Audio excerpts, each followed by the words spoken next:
So what's the perfect guitar practice routine? There actually is such a thing.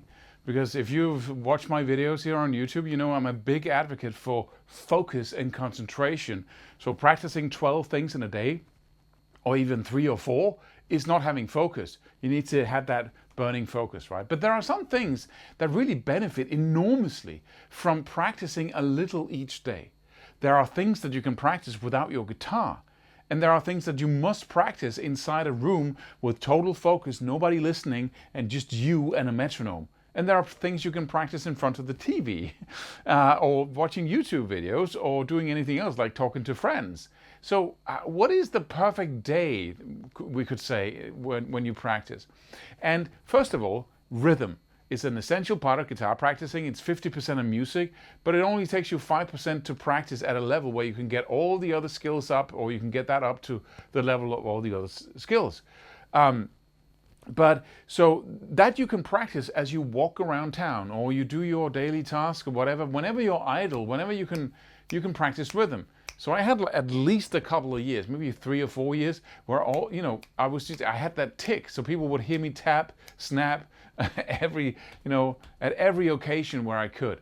So that's part of your practice routine. You can make that part of that's a lifestyle, right? And the way to do that is to pick a simple rhythm that you're just a little bit challenged by, and then you walk around playing that rhythm with your hands, or while walking, you've got the pulse in the foot, the quarter notes, and then you can snap, right? Or you can just slightly, very discreetly, you can stand in a line, just tapping your foot like this, just almost not tapping it. People can't see it, but you feel it, and you go, right? Then you're just snapping a rhythm. It's amazing. You never get bored because you're always practicing if nothing goes on. So that benefits enormously. Another thing, scale shapes. You can visualize 2 scale shapes, back and forth, and then you can bring them with you in your mind. You can go, okay, B string, E string, okay, G string, you got it, back and forth. So what's above that? So you can do an immense amount of practicing by visualizing scale shapes and arpeggio shapes and move around them. Visualize looking down on the fretboard, playing that scale shape, right? And it's just crazy how many hours of practicing you can get in that way. You have to wait at a bus stop, or you're waiting for somebody who's late. Good. Now you can practice scale shapes and rhythm at the same time, right? Once you're good at that rhythm, all you need to become extraordinarily good at it, to master it, is just to continue playing it.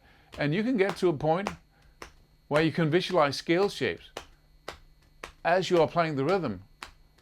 I'm doing that right now, right? So now you're practicing two things at once, which leads me to another thing, and that is the fact that when you're good at something, like, right, whatever it is, and you can do it, but you're not a master of it in any way.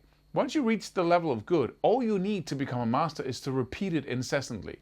So anything you can play that you're good at already, but that you just need thousands or even millions sometimes repetitions. You can do in front of the TV, when you're talking to friends, whenever you are entertained here, you can do something. You already did the precision work, you already did the metronome work, you already practiced it, you have the right technique, everything is exactly how it should be.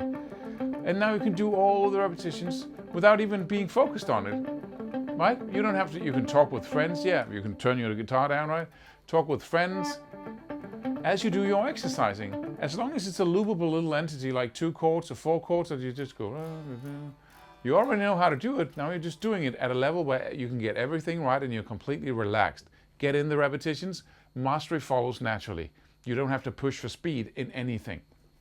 So that's cool. So now you can visualize. You've got scale shapes, arpeggio shapes, and this is not silly.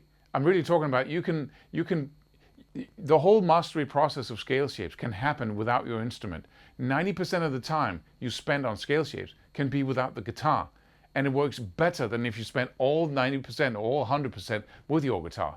It's so effective that, there's no reason to have your guitar when we're talking about just navigating the fretboard like that. So it's crazy effective. And you can get in hours of practicing without ever touching your guitar, going to work, right?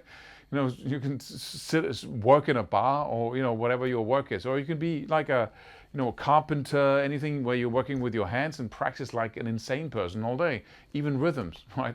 So that's crazy. Mastery awaits you, my friend. It's not that hard. And then once you sit down with your instrument, like half an hour, 2 hours, 3 hours, 8 hours, how much time you have, you do that kind of work where you have to focus. Whenever you practice something new, you have to focus on it in the beginning, and you have to get the technique right. So that's the focused practice, right, that you do there.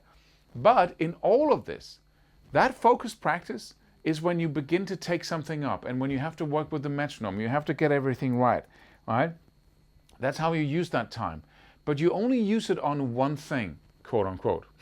So you spend at least 75% of one focused thing, for 4 weeks, like say, or at least a week. That's the minimum requirement.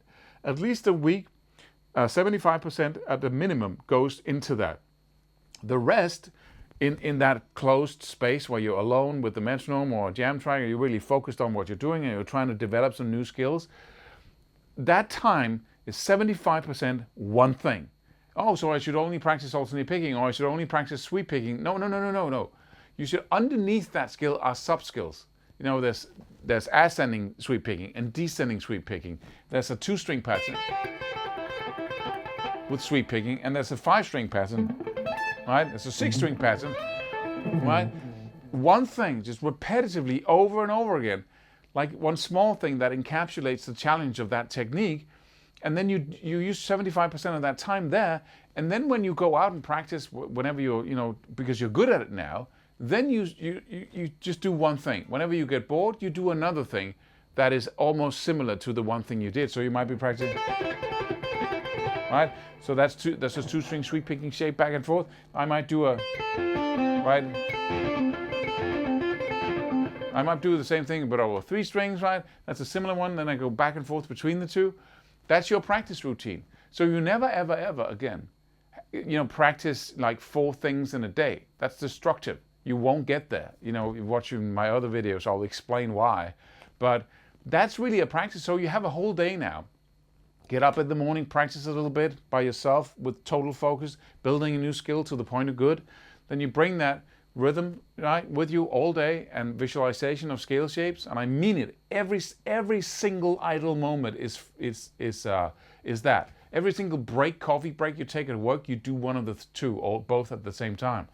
And then once you are, home in the couch, you practice repetitive patterns over and over again. And that 75% of the time, it's just that. The other 25 is whatever you feel like, but focus is the most important thing. And concentration of time, so you do it over an extended period of time. That's why you can't do 4 things in one day. It'll mess up the brain. You won't learn anything. So that's your practice routine. I hope that was helpful. If you have any questions to this, any refining, precision questions about my job is, and I do this, or I can't do that, or I can do that, whatever, then please let me know in the comments. I read them all. See you in the next video.